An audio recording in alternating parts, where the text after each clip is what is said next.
Hi folks, hope you're doing well. So, second video of the day. So anyway, I was speaking to God about this point about the way I see church and all that sort of stuff. It was again when I was on a walk with the dogs. Again, the peacefulness of a woods walk. And you just hear better. You know, your connection to God is better. You're able to actually hear rather than just hear the noise of traffic and people and whatever. So I was speaking about that, and then what God helped me to understand was that the reason it's right to walk away from people and from churches is because if they're not willing to receive, then they're not of God. Because of anyone,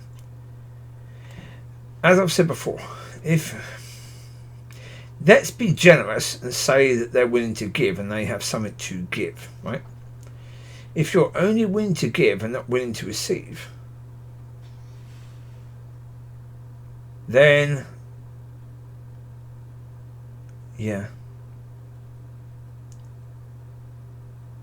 then you're saying that it should be only you that receives the blessings of being a giver. And that's not God. That's demonic. That's demonic. Wanting the blessings to be only you to receive the blessings of being a giver, that's demonic. That's a demonic giver. Yeah, because you tell people, oh, I'm so amazing, I give this, I give that, I give this, I give that. Yeah, that's not his nature. You know, so, you know, being willing to be humble and receive, that's his nature. That is the nature of our Father in heaven.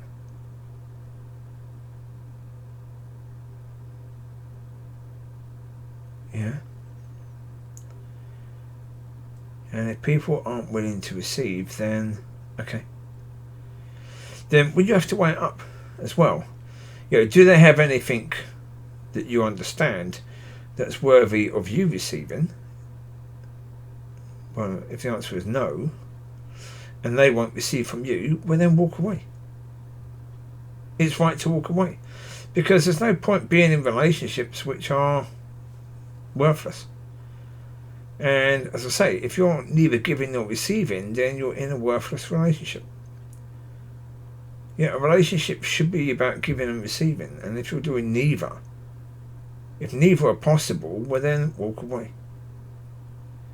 It is right to do that. And is it right to test those people or those churches in the future? Yeah. Because if they've already been proved to you that they are not worth bothering with, well then, you know, if they've changed and don't want you to bother, well then, okay, then they need to show that. If now they want to receive, then they need to show that. And that is people and churches. It's the same thing. I say it's not about me just being a giver, because God's sake, I'd love to receive from these people. Love to receive. Yeah. There's lots of areas where I need help, and help would be really, really useful. Financially, very much so. I could do with a lot of help in that area, and there are people that could help but aren't. But then you've got even, you know, with regards to fellowship and stuff like that, would still be useful to do that. Would still be nice to do that. I've had a few examples where, you know, you've been invited to someone's house and it's just been about them blessing you with food. It's rare, but when that happens, it's lovely. And so, yes, would I be happy to receive from these people? Of course. But the problem is, yeah, they're not interested in giving that at all. No, not at all.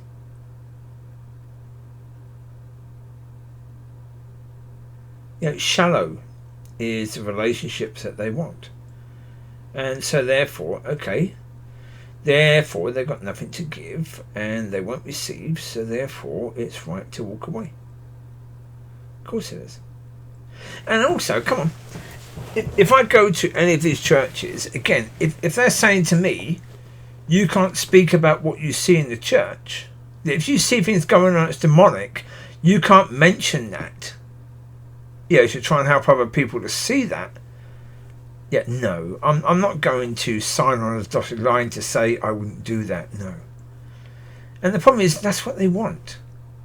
They want you to do that. They want you to say, okay, we're going to do things that are demonic because we couldn't give a shit about God. We couldn't give a shit about people. But you can't say anything about it, okay? No, I'm sorry. No.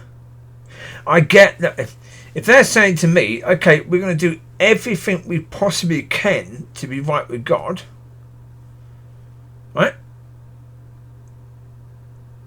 But at this moment of time, we're going to be struggling a bit. We're going to be making mistakes. So we'd rather you didn't talk about all the mistakes we're making. If you see that we're trying, I get that. I'd stand by that. But that's not what they've been saying at all. They've been saying, okay, we're going to be useless. We're going to be worthless. We're going to not care about people or God in any way, shape or form. But you can't say anything. Right? If we're putting someone up to talk who is not in any way, shape or form being called by God to do so, you shouldn't be ever saying anything about that. Yeah, if we have someone in charge of the church or someone in charge of meetings and that person isn't called by God to do so and that person is saying ridiculously stupid bloody things, and teaching people things that are highly demonic, you can't say anything about it. No. I'm sorry, no. Stop doing that crap. I get that you... None of us are perfect. Gotcha. We know that, yes. None of us are perfect. No. But anyone who is saying or acting that we can do things the devil's way but call ourselves the Church of God,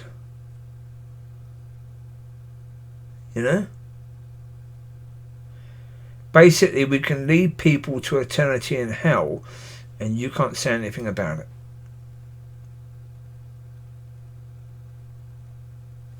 How can anyone with a heart for God's people in any way, shape or form agree to that? How can anyone agree to that? Anyone agreeing to that doesn't care about the people. They care about themselves and their own position in church. And so therefore, I don't care about those people. If those people don't care about the people of God, then I don't care about those people. Let them go where they're going to go. Let them go where they're going to go. Anyone in a church who's bending over backwards to help people, to bless people, and to try and help people of God to walk according to His will and His ways, then I'll do anything I can for those people. But in the local churches around here, I've not seen anyone do that. Even in the African church, it was a pastor who wanted to prostrate himself on the floor, acting as if he was super spiritual.